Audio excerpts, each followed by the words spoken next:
All right, you guys, happy Sunday. Trying to get a Q&A Sunday in for you guys. Right now it is 6 p.m. Pacific Standard. So for those of you who's over Eastern time, then it's around 9 o'clock. So let's see how many people we can get on. So you guys, Q&A Sunday, any question you have about wholesaling, virtually or not, drop it in a comment. Let's get your question answered. Paul, what up? Happy Sunday. I am absolutely super late this Sunday for a Q&A. Normally, you guys, it is at 10 a.m. Pacific Standard. Chris, King Kong, what up? Tina, hello. So let me see here. Any questions that's bothering you guys, anything that you guys want to have answered, drop it in the comment right now while I'm giving you guys some shout out. Pai, becoming her own. Khang, what up? Happy Sunday. Nicholas, hey man, happy Sunday. Yiko Hana Jackson, probably chopped that name. What up, Khang? You for all your information. Happy Sunday, James Shield. What up, buddy? Almond Walter. Hello, I want to tap into different market virtually, but I don't know how I would find cash buy in any unfamiliar market. Good question, buddy. So you should check out my my video where I share with you 11 different ways to find cash buyer. If you were virtually either wholesaling in your market or in a different market. So you should check that out, buddy. Wholesaling, I don't know if you know, Bigger Pockets has over hundreds of thousands of members on there all across the U.S. Wholesaling Houses Full Time has over 70,000 members. Real Estate Investor, another Facebook group or so, have like 80 or 90,000 members on there. So you should be able to find your start building your buyer list, buddy. John N. Hey Khang, what up, John? Chris Monnery STL. I was watching your video and you went live, Karma. Finally caught you live. Good to have you a part of the family, part of the channel, Chris. St. Louis in the house. Paul, Zillow tips. Paul, I'm not sure what you mean by Zillow tips. How do I, Anor Allen. I'm just going to pronounce your last name. Anore is your first name. Don't know how to pronounce that. Allen. How do I evaluate a virtual market? So, Alan, how you evaluate a virtual market? Call some realtor in the area. Go ahead and post that questions. Whatever market that you're looking to work in, go ahead and post a question on Wholesaling Houses Full Time, Bigger Pockets. Start networking and connecting with other investor, wholesaler, agents, whatever it is. But call some local realtor in the area. Ask them about the market. Call 5, 10, 15 of them. Ask about the market. Hey, you want to make sure that the ARV is between a 150 to 300 to 400 or so you can make a good assignment fee. Ask them, hey, how's the market? How quickly things sells? If they, you can tell them to shoot you over some property lists, of property. You can see how many days they're on the market, how quickly they sell, etc. Post a question on Wholesaling Houses Full Time or on Bigger Pockets. Hey, I'm looking to, do some investing in this area. What is a good area? What is a good state? Or what do you guys think about this area? Is it good? Is anybody in this area that are wholesaling, flippers, anything like that? So start popping that question. Anything you want to ask, pop it on there, man. I'm sure there's somebody on there that's probably wholesaling, buying property, fixing, flipping property, realtor in the area you're looking to wholesale. Jose, hey, happy Sunday. Alexandra. Alex, happy Sunday. I just started watching you a week ago and have property under contract now. Bam! Awesome, congrats. So now the goal is to sell that property. Allie, what up, buddy? Just saw you hopping in. How's everything going, bud? Starting tomorrow, I can be making my first cash call. Nice. Nicholas, have you ever tried hiring car/driver to advertise with vinyl in the back window? Do you think this could be a good alternative? Oh, I can't believe I pronounced that. Can pronounce that word. Do you think this could be a good alternative? Alternative to classic bandit sign. Man, buddy, Nicholas, when I first started, I put We Buy Houses in the back of both my car. They're both, one is a 97 Honda with paint coming off of it. The other one is a Honda Accord 2006. And when we first started in real estate, you know, obviously we knew that advertising is marketing, advertising is everything. Putting your name out there, right? So guess what happened when my family members saw it? My parent thought that I was trying to show off or whatever it is, that, you know, you're getting into the business, you don't even know how you're going to do, and you're here showing off because they think that real estate investor, people that buy, flip houses, are well off or rich or wealthy people. You know, they don't think it's normal for regular people, right, like us, to go ahead and put We Buy Houses. So things like that. And we got from her, on my wife's side, we got her brother and sisters that are like, yeah, you know what, you guys should take that off. That is just, you know, that's just basically they think it's wrong. They think it's wrong. They think it's showing off. Because they don't know, right? Like I said, I'm surrounded by these kind of mindset, these kind of you know, people. So, but I don't blame them. So, but we just keep cool. We just tell them, you know, we just shake our head and nod and just go ahead and move on to do our things. We don't fight with them. We don't argue with them. They just won't understand. All right. Doesn't matter how much you try to tell. They just don't understand. And guess what happened about guess what happened about a year or two later? They asked if we wanted to borrow some money. They saying, "Oh my God, do you want to put your postcard in, in my shop? My parents was telling me that they could put one of those magnets sign on their car for me. They start advertising for me because they saw me. They're now seeing me buying and fixing and flipping houses. And then obviously you guys understand now. I do not do that. All I do is virtually wholesaling and scaling it up.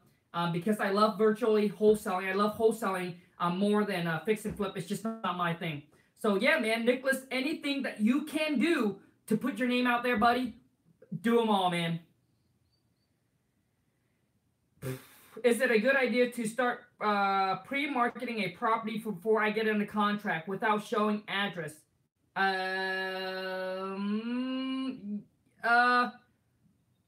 Is it a good idea to start pre-marketing a property before I get under contract? So the thing is, Chris, a lot of times you will find on Craigslist, people put what's called ghost ad, right? So all they do is they just put a ghost ad of no property address, but they just put any property on there to attract buyers, right? I was saying, hey, I got a piece of property here, 3-bedroom, 2-bathroom in this neighborhood. It's worth $300. You can pick it up for like $150. So, you know, you get all this cash buyer or flippers, or could be other wholesale as well, calling you and say, hey, you know, I want the property. So yeah, that's a good way to build your, your cash buyer. But I would not recommend, but you do not want to market a property without having it locked up. That's, I guess that's illegal. But if you just want to put ghost ad out there to collect buyer, yeah, man, do it. How do I get the right contract drawn up without an LLC? Michael Dixon. Happy Sunday, buddy. Welcome to the channel and the family. How do I get the right contracts? So Michael, basically, how do you get a contract is post a question on wholesaling houses full-time or bigger pockets and say, hey, you know, you guys, I am in, let's just say Houston, Texas, or Florida, whatever the states that you're looking to wholesale in. Hey, you guys have any, you know, purchase and sell contract assignment agreement that you can hook me up with, but in exchange, I want to provide you guys with some kind of a value. You know, is there a fee that I got to pay, whatever it is, but just don't go off and ask for free. I would always put in there, something that you want to give in exchange, right? In exchange for that. But trust me, if you do that, and if you post it, nobody replied, keep on posting it, and sooner or later you'll be able to get somebody that will be able to share that with you. But if you want to purchase, if you want to get you have to pay for it now, buddy. Kiera, hi everyone. Kiera, hi. Marlon Lynn Adams, hi. Happy Sunday. Davey, look for a mentor in CT. Ellie, hey Khang, what do you think about flipcomp.com and Fortune Builder?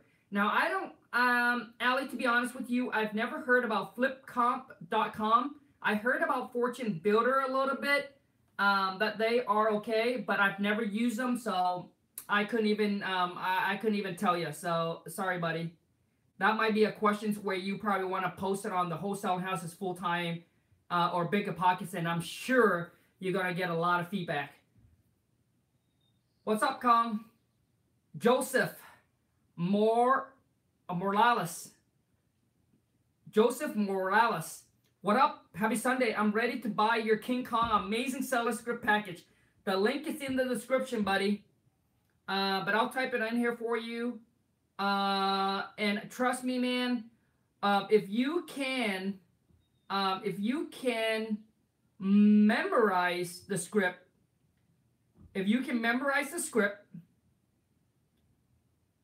locking property under contract, obviously you got to do your marketing.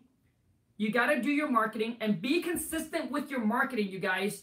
Be consistent with your marketing. So don't hear somebody said, hey, I got a deal from Craigslist. Then you jump to Craigslist. You cold call for about a month or 2 months. You didn't get any deal. You jump off into a next one. When you hear somebody, hey, you got a deal from bandit signs, or you bought some bandit signs, or you start went out there every weekend putting up your bandit sign.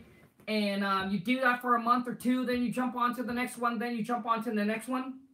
It's all about consistency and persistent.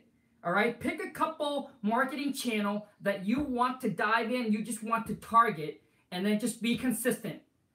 And your consistency is gonna get you that deal.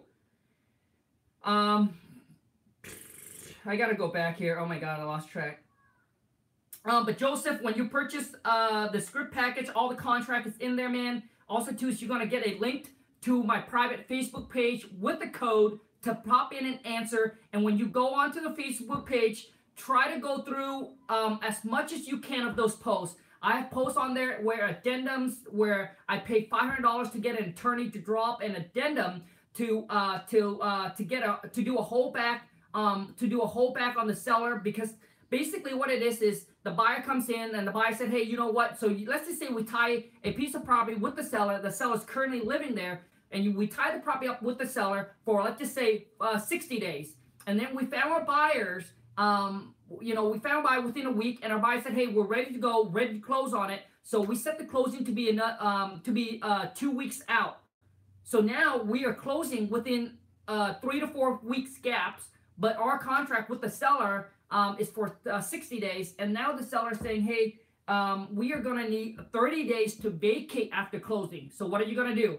You have to drop an addendum, and the buyer typically wants to do a holdback from the seller. What that means, it gives the seller skin in the game. So let's just say that I'm a seller, all right? I'm a seller, and I said, hey, you know what? We can close on it, no problem, but I need 30 days, 45 days, 60 days, 90 days, whatever it is to vacate, okay? Then you want to make sure that you relate that information to your buyer, all right? So your buyer knows. And then what you want to do is you want to drop an addendum, and the wording has to be right? It has to be right. It has to be right for the title company, for attorney to accept it. So what we typically do is we hold back $5,000 from the seller. So after the closing, seller has 30 days to vacate, and then escrow is supposed to hold back the $5,000 after the seller's. After the seller has vacate, then that $5,000 will be released to the seller, and that's typically what the buyer would like to do, because so that way it protects the buyer in case the seller decided for some ever reason after the closing, took all the money and then did not want to vacate. Now the buyer has to evict the seller, and typically evictions, it's going to cost about $3,000 to $5,000 in my area to evict somebody, and it's a process. All right. So that's something where it gives the seller the skin in the game, because if they don't vacate, that $5,000 will go to the buyer and they will lose the $5,000. So Joseph, just that addendum cost me $5,000 to get an attorney drawn up, and I share with you and give it to you guys for free in the Facebook family. So make sure to check that out, buddy, because that's going to help you. Okay. Carlisa Thomas, hope I pronounced your name right. Do you have sample purchase and sale agreement and assignment agreement? Carlisa Thomas, yes, I do, but you have to buy it. It is a purchase, sale, and assignment that we actually use in today's market. It's not something that I didn't use. It's something that we use, and we know that it works, and our contract protects us 100% all the way up to the day of closing. I do a veto on each and every single one of the contract, the purchase and sale contract between us and the seller, the assignment agreement between us and the end buyer, the double closing contract between us and the end buyer when we want to do a double closing, and the addendum contract. All right. So all that is included. Chris sorry, I can't pronounce your name. Chris, driving for dollars today. One of the house on my foreclosure list had a for sale sign in the yard with phone number. No need to skip trace. There you go, buddy. The hard work has been cut out for you. Dwayne Reed, Khang, closing on my second property. Whoop, whoop. Dwayne, buddy, congrats. Woo! Everybody, smash that thumbs up for Dwayne. Drop in the comment. Congrats, Dwayne. Buddy, awesome, man. Congrats. We all want to know how much you're going to make on it. So drop it in the comment. For those of you who are new to the channel and who do not understand the rules, because it seems like you guys don't, but as you enter the live stream, you got to smash that thumbs up and you got to drop in a comment and say hello. So you guys take it. Oh, man, congrats, Dwayne, buddy. That's awesome, man. How much are you making on it? Tina Strokes, how would you present a for sale by owner contract to a cash buyer? Tina, how would you present a for sale by owner contract to a cash buyer? I'm not understand exactly what you're trying to say, Tina. So when you lock up a contract with the seller, all you need to do is, how do you present a for sale by owner contract to a cash buyer? How do you present a for sale by owner contract to a seller or to your cash buyer? You would present it just like any other deal. So I'm not sure exactly what you mean, Tina. So if you want to clarify that up, drop it in a comment. Let me know. And my reading skills are not great, so I apologize. But you guys, come on. We got almost 60 people and only 14 thumbs. Show me some of those thumbs up.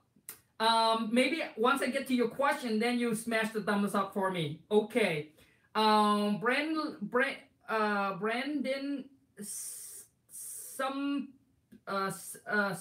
Sumter. Man. Do you know anyone that offer a start-to-finish virtual wholesaling program or course or a book maybe I could buy or learn from? Brendan, I do not know. But I'm sure if you post that on Wholesaling Houses full-time, you're going to get a ton of people will comment it for you. And that's why I want to make our private Facebook group, you guys, not like any other one. I want to keep it private, and so you don't get a bunch of mixed information, right? So you're getting information, for mixed information from everywhere, and we're all on there helping each other, doing and closing deals. We're not on there to motivate, inspire. We do that too, but we're actually on there. I hold you accountable for it. I want to, I give you challenges and things like that, and we talk about your deals. We can break down your deals, have anything you're working on, have any missing link or anything that you cannot figure out on your own. You pop it in there, And as a family, we're all jumped on there and try to help you out. And I am actively on there and I try to do it the best I can. But trust me, for the price you guys are paying for, I am adding more than beyond value in the group. And I hope that I hope everyone that's on there thinks so and agree with me. I hope. So let me see here. How long does it take to master wholesaling? Paul, that questions, I guess it's all depending on you. Some are slower learner, some are quicker. But the massive action taker are the one that usually succeed or get a deal under contract or actually get it done quicker. It's the massive action taker, the one that listen to an information and then go and apply it. And then if it's wrong, if he or she make a mistake, they come back and they try to figure it out, so they do it. They don't analyze, they don't overanalyze, they don't overthink, but they take action.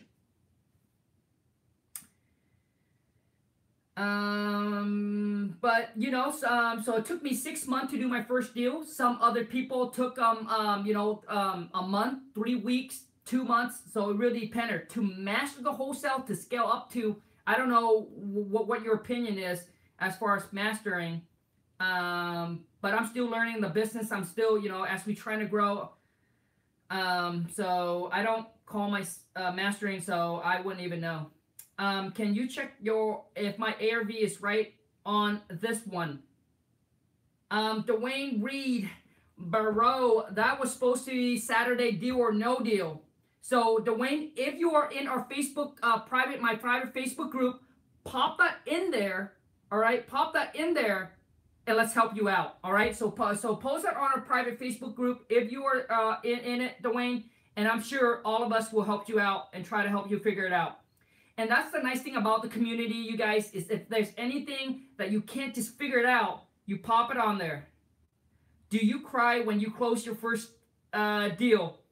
Alan, to be honest with you, I did not cry, but I did not cry because it's like when I was scared and I was excited. It was like that mixed feeling. I was scared and I was excited. I was scared because I didn't know what the outcome is going to be. I was excited because I finally got my first deal and the potential profit, and it's just like, oh. So yes, I was excited and I was scared, but I did not cry.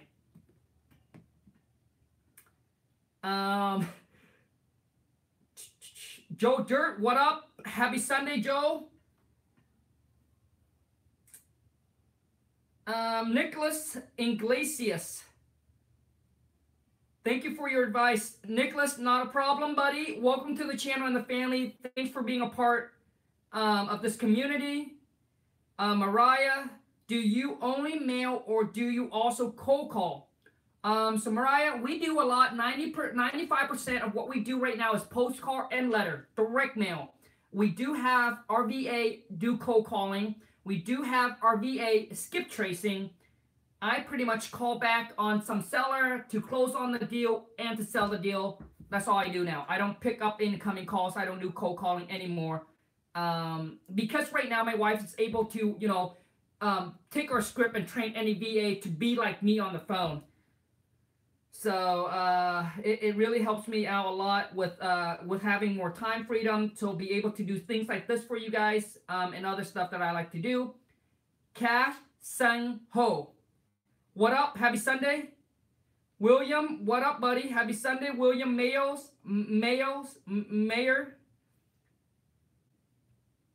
Nothing in life is free. Chris, that is 100% correct. You guys, let me share something with you.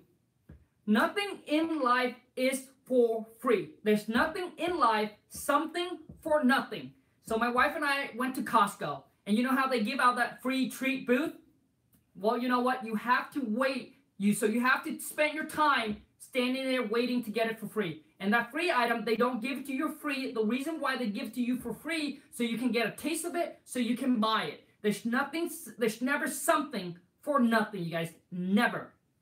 Never something for nothing. And if somebody ever do something for free for you at just do for free and never ask for any, that is the person that you would not want to ever lose contact of. But never, you guys.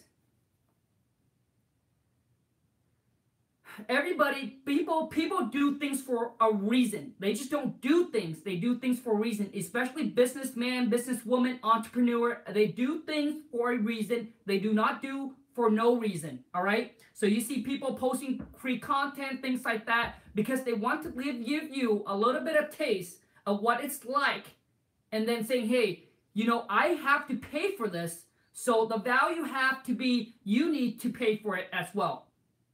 So anyways, you guys, I mean, that's, you know, that's from everything that we've gone through in life. There's never something for nothing. There's always an exchange for your time, exchange for money, exchange for your time, or exchange for money. There's never something for nothing. Never in life. There's always has to be an exchange of some sort. If you really think about it. JD, in one of your videos, you said you start broke in wholesaling, but then you said you pay $25K. I got confused. No problem, JD. Let me explain to you really quickly. So my wife and I met at 18, broke. Living in a little shack behind a mobile home park, making $8.50 myself. Lost my job when my mom at 17, dropped out of high school when I was about 17. Got a job where my mom got me in.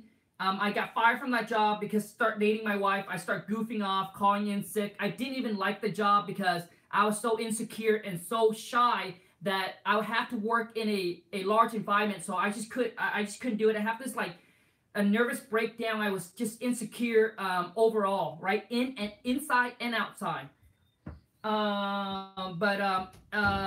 So anyways, you know, so met my wife, moving a little shack behind a mobile home, start working, start saving. And then when we got into real estate, we did have money when we got into real estate. And that's from all working hard and saving every single penny. And it's almost like preparations meets opportunities. So we were actually preparing ourselves, but wasn't prepared for what was coming. We were just preparing for a better life. We didn't want to work until, and the only thing we know at the time was to work hard,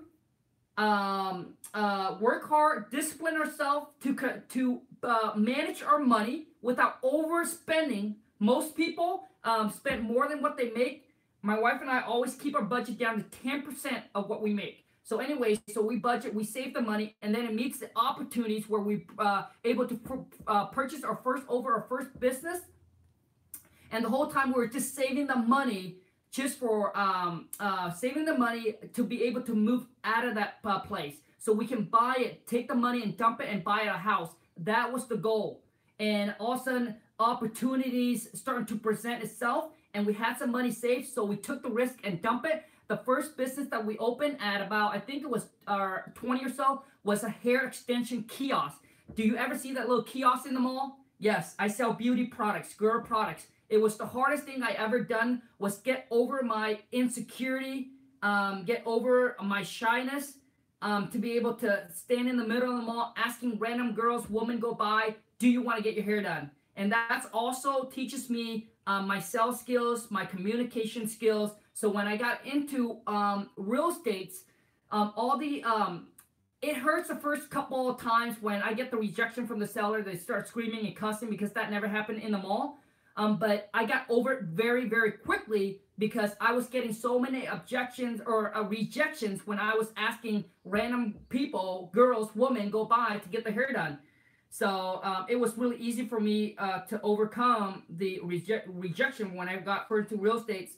But we started to save up some money because our whole goal at the time was my wife and I worked. So I was working 2 jobs, and then I was working at a company, and then go home and then work at our little small business. We're in there every single day. First one in to open up the kiosk, last one to leave, because we all think about save money, cut down employee, blah, blah, blah. So we were in there for, man, how long we had that business? For a very long time. My wife and I, so if you guys see the mall, in the center of the mall, there's a little big, and then we just keep on looking out the glass, and we said, oh my gosh, wish one day we can be outside and actually enjoy summer. We never had a summer. because we work every single day because the mall open from 10 to 9 p.m., 10 a.m. to 9 p.m. And Sunday it closes at 6, and that's when we actually get a little bit time to go outside. But we're always working and things like that. So yeah, so we just take some money and then we hire a mentor and things like that. But man, the story, it's long. It's long. So things, you guys, do not happen overnight. It happens over time. So when you listen to people's stories, there's so much behind it that you probably don't even know about. All the struggles, all the failure that my wife and I go through. We try to open a clothing line business, and we lost quite a bit of money on that. So we failed at that. We came in. So we went through, and we went through, and we failed a lot. And to overcome our loss, we had to work more and harder. But anyways, let me see here. Awesome, man. I'll check that out. Joseph, yeah, cool. Mariah, made my first deal 10K. Thanks for your motivation, Khang. Mariah, made my first deal 10K. Mariah, if that is your first wholesale deal, drop me a comment with your email and I'll connect with you to get you onto the channel to share your story and your first wholesale deal. I don't know if you watch it, but I do this what's called subscriber first wholesale deal interview, where I get you on the show to share your stories. And the key reason for me to doing it, and I love doing it, is because to help motivate and inspire other that they haven't got their first one done, to let them know that, hey, they can do it too, that it is this business for anybody. And it's not just for Khang, it's not just for anybody else, but it's for anybody that puts their mind to it. They can do it.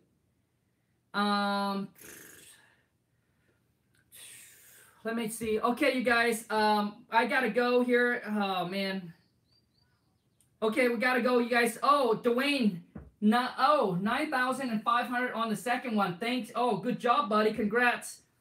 Anyways, you guys, give you guys a couple shout out here. Jen, Brandon, Constantine Williams, Justin Moss, what up? James, Chris, Big D, what up? Happy Sunday. Marissa, oh my God, so many questions. I'm sorry, you guys. The real DJ Smooth, my wife and I are late, but we are here. Kiara, glad you guys can make it. All right, you guys, I'm out. Ray, what up?